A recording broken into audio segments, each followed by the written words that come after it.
Stand out performance की बात करेंगे तो शानदार इनिंग हार्दिक पांड्या की रही, जिन्होंने 28 बॉल पे 58 रन बनाए, जिसमें 4 छक्के 6 चौके शामिल थे। पहले मैं बात हार्दिक पांड्या से ही स्टार्ट करना चाहूँगा।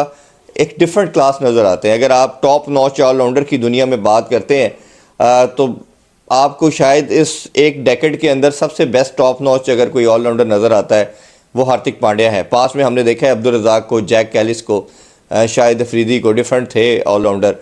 बट अगर फास्ट बॉलिंग ऑलराउंडर देखते हैं तो शायद इस डेकेड का सबसे बेस्ट जो है वो आपको हार्दिक पांड्या नज़र आता है। बेन स्टोक्स नज़र आते हैं, पैट कमिंस को भी आप कह सकते हैं। बट बैटिंग में जो इम्पैक्ट क्रिएट हार्दिक पांड्या करता है वो खास तौर पे वाइट बॉल के अंदर वो इनसे बेहतर नहीं। और मैं हमेशा कहता हूँ कि जो इनकी यूटिलिटी है, जो इम्पैक्ट क्रिएट करते हैं, अगर ये किसी तरह लॉन्गर फॉर्मेट में भी हमें खेलते हुए नज़र आए, मैं टेस्ट मैचेस की बात कर रहा हूँ, तो इंडिया के लिए काफ़ी बेनिफिशियल हो सकते हैं। बट शायद अब ये इंजरी प्रोन काफ़ी ज़्यादा हो चुके हैं, शायद फिटनेस के मसाइल हैं, वो ख़ुद भी कंफर्टेबल नहीं है अभी। ऐसा कभी बीसीसीआई की तरफ से या उनकी तरफ से प्रेस रिलीज तो नहीं आई कि वो सिर्फ ओडीआई और T20 खेलेंगे, लॉन्गर फॉर्मेट नहीं खेलना चाहते।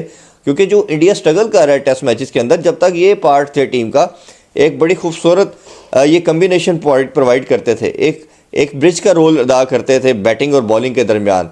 बैटिंग के तौर पे भी आते थे, जिस तरह आज 8वें नंबर पे आके उन्होंने एक शानदार आउट क्लास इनिंग खेली। मैच का डिफरेंस उधर ही क्रिएट कर दिया था जहाँ पूरी दोनों साइड के प्लेयर बैटिंग करना मुश्किल नज़र आ रहा था। इन्होंने एक डिफरेंट क्लास के तौर पे आए और लग रहा था किसी डिफरेंट सरफेस पे बैटिंग कर रहे हैं। तो ये एक उनके पास बहुत आउटस्टैंडिंग चीज़ है। इसी तरह बॉलिंग के अंदर भी आके वो एक डिफरेंस क्रिएट करते आते, साथ ही पहली बॉल पे उन्होंने विकेट ली। और फील्डर तो वो शानदार हैं ही, हम सब जानते हैं कि हम बहुत ज़्यादा अगर उनके कैचेस को रिकॉल करें तो आउटस्टैंडिंग एक लिस्ट निकलेगी आपके बाउंड्री के ऊपर कैचेस की खास तौर पे। तो ये एक ऑल 3 in 1 का कम्बिनेशन है। शायद इंडिया जो भी पीछे ओडीआई सीरीज़ देखते हैं या टेस्ट मैचेस आप देखते हैं तो शायद यही लैग कर रहे थे। तो एक डिफरेंट क्लास, एक डिफरेंट प्लेयर के तौर पे आपको नज़र आएंगे। और आज का मैच तो सिंगल हैंडली जिसे कहना चाहिए वन मैन शो था, वो उनकी तरफ से था। पहले बैटिंग के भी जिक्र करें तो इंडिया की बैटिंग जो है कहीं ना कहीं वो स्ट्रगल करती हुई नज़र आए। शुभमन गिल रन नहीं कर पाए, अभिषेक भी आज जिस तरह वो अपने स्टाइल में खेले बट उस तरह फ्लोइंग नज़र नहीं आए, जल्दी आउट हो गए।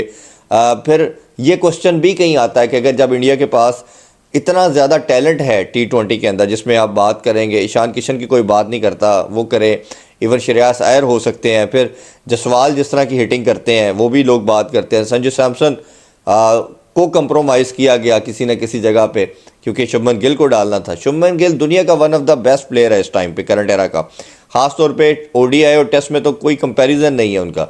बट T20 पे कहीं ना कहीं क्वेश्चन मार्क नज़र आता है। जैसे पाकिस्तान के अंदर भी रिजवान और बाबर पे भी क्वेश्चन मार्क आया, ड्रॉप भी हुए। तो मुझे लगता है इस तरह की बैटिंग सरफेस और इस तरह की कंडीशन के अंदर आपके पास ज़्यादा अच्छी ऑप्शंस अवेलेबल हैं।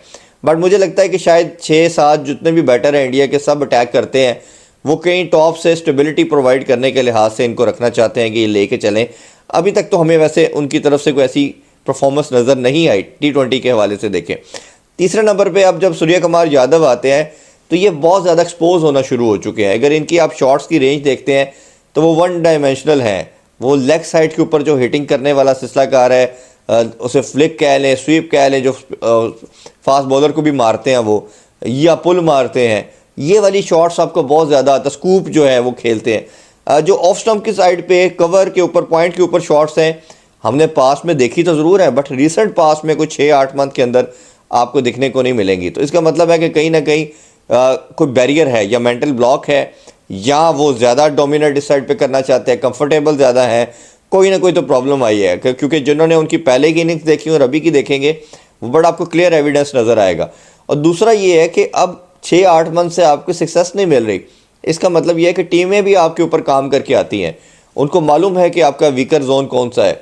तो ये सारे सिनेरियो ऐसे हैं जिसके ऊपर आई एम श्योर टीम्स तो काम कर रही हैं इनके अगेंस्ट, बट इनको भी करने की ज़रूरत है। बट इससे कोई वे फॉरवर्ड इनका बाहर निकलने का कोई रास्ता नज़र नहीं आ रहा, जिसकी वजह से आप देख रहे हैं कोई बड़ी इनिंग्स नज़र नहीं आ रही। तिलक वर्मा ने अच्छी इनिंग्स खेली, उस तरह जिस तरह वो खेलते हैं, फ्लोइंग नहीं थी। उन्होंने भी प्रॉब्ली 23-24 किया, 32 पे शायद वो थोड़ा सा डीप लेके जाना चाह रहे थे मैच को। फिर इसके बाद तो ओबियसली जो मैंने बात की कि वन मैन शो था आज के मैच में, हार्दिक पांड्या उन्होंने डिफरेंस क्रिएट किया और 58 की एक बहुत बड़ी इनिंग्स खेल दी। शायद मैच उधर ही ख़त्म हो चुका था।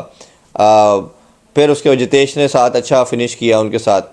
बट जब बॉलिंग की बात करते हैं और इंडियन कंडीशन की बात करते हैं, शायद सब कॉन्टिनेंट की कंडीशन को, जैसे एशिया कप के अंदर हमने देखा, दुबई में भी हमने देखा और अभी भी देख रहे हैं, इन कंडीशन को इंडियन बॉलर से ज़्यादा अच्छा कोई यूटिलाइज नहीं करता। पाकिस्तान भी अच्छा करता, बट वो बिट्स एंड पीसीज में है। किसी जगह पे उनके पेसर को विकेट में अगर कोई मदद मिले तो फ़ायदा लेते, अदरवाइज़ नहीं लेते। इसी तरह हमारे स्पिनर भी, एक तो खैर ये भी एक बड़ा मसला है कि हमने अपने स्पिनर को बहुत रेगुलर नहीं खिलाया। बहुत कम मैचेस में आपको 2 स्पिनर इकट्ठे खेलते हुए नज़र आएंगे। नवाज़ खेला तो अबरार नहीं खेलेगा, अबरार खेला तो वो नहीं खेलेगा, सुफियान नहीं खेलेगा। तो ये भी हमने एक बड़ा स्ट्रगल करता हुआ नज़र आया। बट इंडिया परसिस्टेंट है। अच्छी चीज़ उनके पास ये है कि ओडीआई के अंदर आपने कुलदीप को देखा और इधर आप देख रहे हैं अक्षर पटेल को, और अभी वाशिंगटन सुंदर भी उनके डगआउट में आपको नज़र आ रहे हैं। तो ओबियसली उनके पास लग्जरी है, और क्योंकि कंसिडरिंग दिस के वर्ल्ड कप इंडिया में होना है, शायद 1-2 मैच के लिए वो अगर हमारे साथ खेलने के लिए उधर आएंगे श्रीलंका में, तो वो भी स्पिनिंग विकेट्स हैं। तो स्पिन वाली विकेटों के ऊपर उनके पास बहुत एक लंबी ऑप्शन है। तो 3-4 अक्षर पटेल आ गया, कुलदीप आ गया, और जिस तरह वाशिंगटन सुंदर है इनके पास हैं, अक्षर पटेल हैं, और चक्रवर्ती ख़ास तौर पे, जो लड़का 1 साल में जितना मैंने इसको इम्प्रूव देखा है, किसी प्लेयर को आप इतना इम्प्रूव नहीं देखें। तो एक आउटस्टैंडिंग स्पिनर के तौर पे मुझे तो बड़ा सरप्राइजिंग था, मेरे लिए बड़ा शॉकिंग था कि इंडिया इनको ओडीआई में क्यों नहीं चांस देता। मेरा ख्याल है कि जिस तरह चक्रवर्ती परफॉर्म कर रहा है और जितना कंसिस्टेंट कर रहा है पूरा, मैंने एशिया कप दुबई में भी देखा, सबसे बेस्ट बॉलिंग लाइन और लेंथ के लिहाज से वो इनकी थी। एक तो खैर एडवांटेज होता है कि जब आप ऑफ स्पिनर होते हैं या मिस्ट्री स्पिनर होते हैं तो आप अच्छी जगह पे बॉल को फेंक सकते हैं। रिस्ट स्पिनर के लिए मुश्किल होता है, जैसे कुलदीप है, तो वो एक मुश्किल आर्ट है, एक ही लेंथ पे एक जगह जहां आप चाह रहे हैं बॉल करना। बट ये एक इंटेलिजेंट बॉलर के तौर पे मैं इसको ज़्यादा देखता हूँ। ये लेंथ को बड़ा अच्छा ऑल्टर करता है।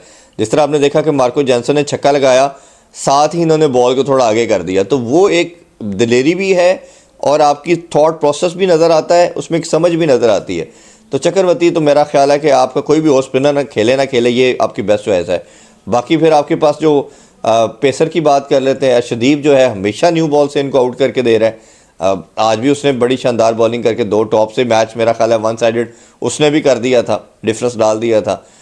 फिर इसी तरह उनकी 107 विकेटें हो चुकी हैं, इंडिया के हाईएस्ट T20 में विकेट टेकर हैं, और दूसरा 100 विकेट लेने वाले जी ग्रेट बुमराह भी हो चुके हैं। बुमराह की भी 101 विकेट्स हो चुकी हैं। जिस तरह उन्होंने पोस्ट मैच प्रेजेंटेशन में कहा अर्शदीप ने कि 100 के क्लब में मैंने उनको वेलकम किया, तो अच्छा साइन है। उनके पेस बैटरी T20 के लिहाज से अच्छी। देखें, जैसे ही शॉर्टर फॉर्मेट के अंदर T20 में या ओडीआई में बुमराह होता है तो इनकी बॉलिंग चेंज नज़र आती है।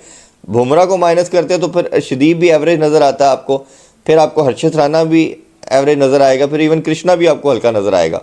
तो इनका एक ख़ास रोल है जो मेरा ख्याल है कि इंडियन बॉलिंग लाइनअप के अंदर जो आने से होता है। फिर ओबियसली आपका फिर तीसरे चेंज के अंदर आपके पास जब आप देखते हैं कि आपके पास एक अच्छी 3-4 तरह की ऑप्शन अवेलेबल है। हार्दिक पांड्या है आपके पास तीसरा पेसर। आज थोड़ा सा डिफरेंट या यूनिक ये किया कि आपने एशिया कप सारा याद होगा, हार्दिक पांड्या पहला ओवर करते थे या शुरू में न्यू बॉल से करते थे। आज रोल को थोड़ा चेंज किया, स्पिनर आते रहा पावर प्ले में, वो बाद में आए बॉलिंग करने के लिए। तो कप्तान से ये क्वेश्चन पूछा भी गया कि आपका क्या प्लान था, स्ट्रेटजी में क्या चेंजिंग थी, तो उन्होंने कहा कि हम थोड़ा बर्डन नहीं इन पर डालना चाह रहे और हम ये प्लान कर रहे थे कि ये दोनों हार्दिक पांड्या को बाहर लाया जाए, अर्शदीप और बुमराह पहले न्यू बॉल से बॉल करे। तो ये ओबियसली उनका प्लान था, शायद वो डिफरेंट टैक्टिक्स को ट्राई आउट करना चाह रहे हैं बिफोर द वर्ल्ड कप। तो so far India is playing very good cricket, वो अपने घर में बहुत शानदार खेल रहे हैं। तो आज का मैच तो टोटल 1 साइडेड अफेयर था और साउथ अफ्रीका अपनी हिस्ट्री के सबसे एवर लोएस्ट टोटल पे आज आउट हुआ है। तो ये एक उनके लिए बड़ी एक हार्ट रेंचिंग और डिफीट होगी। बट ये जो माइंड सेट है साउथ अफ्रीका की अगर बात करें तो हर बॉल को हिट करना, अटैक करना, ये भी T20 में नहीं चलता। आप मॉडर्न क्रिकेट की जितनी मर्जी बात कर लें, आपको कहीं ना कहीं स्टेबिलिटी लानी पड़ती है, थोड़ा सा गेम को बनाना पड़ता है, गेम को डीप लेके जाना पड़ता है। बट अगर आप उनकी पूरी बैटिंग आज की देखें तो हर कोई चलाता रहा, डिकॉक से लेके नंबर 11 तक सब ने फोर्स शॉट मारी, विकेट को या बॉल को रिस्पेक्ट नहीं दी। रादर दैन की थोड़ी पार्टनरशिप बिल्ड करते को 20-25-30 करके गेम को डीप लेके जाते। और there have absolute very good bowler there on in their own conditions, वो उसको यूटिलाइज अच्छा किया, कैपिटलाइज अच्छा किया और सब ने विकेट ली। कोई भी ऐसा बॉलर 6 ऑप्शन यूज़ की, सब ने ही आउट किया। अक्षर पटेल ने इवन 2 ओवरों में 6 रन दे के 2 आउट किए। तो they have huge bowling line, अभी तिलक वर्मा भी बॉलिंग कर लेते हैं, अभी शेख भी थोड़ी बॉलिंग कर लेते हैं, तो बॉलिंग के तो उनके पास जो ऑप्शंस हैं, रेंज है वो बहुत ज़्यादा है। तो well done to India, hard luck to South Africa, but उनको नेक्स्ट मैच में आने के लिए बहुत एफर्ट करना होगी, पर्टिकुलरली इन बॉलिंग। दो आप देखेंगे बैटिंग में कुछ नहीं है, बट बॉलिंग में भी उनको बहुत कुछ करने की ज़रूरत है। लिंडे आपके पास है, मेरा ख्याल है लिंडे को ज़रूर इनको टीम में शामिल करना चाहिए, स्पिनिंग के ऑप्शन को बढ़ाना चाहिए, जो बाद में आके थोड़ा बैट भी कर सके। और जो टॉप 3 बैटर है ख़ासतौर पे डीकॉक और मार्करम और स्टब, इनको थोड़ा सा मैच को डीप लेके जाना पड़ेगा, क्योंकि आपके पास ब्रेवस है, फिर मिलर है, जो कभी भी मैच को चेंज कर सकते हैं। बट अगर आप आते साथ ही इसी तरह मारेंगे तो ये आपको ज़्यादा बेनिफिट होगा नहीं। इस पर हम आगे सेकंड मैच के बाद दोबारा बात करेंगे। अभी आपसे इजाज़त चाहते हैं। थैंक यू, अल्लाह हाफिज़।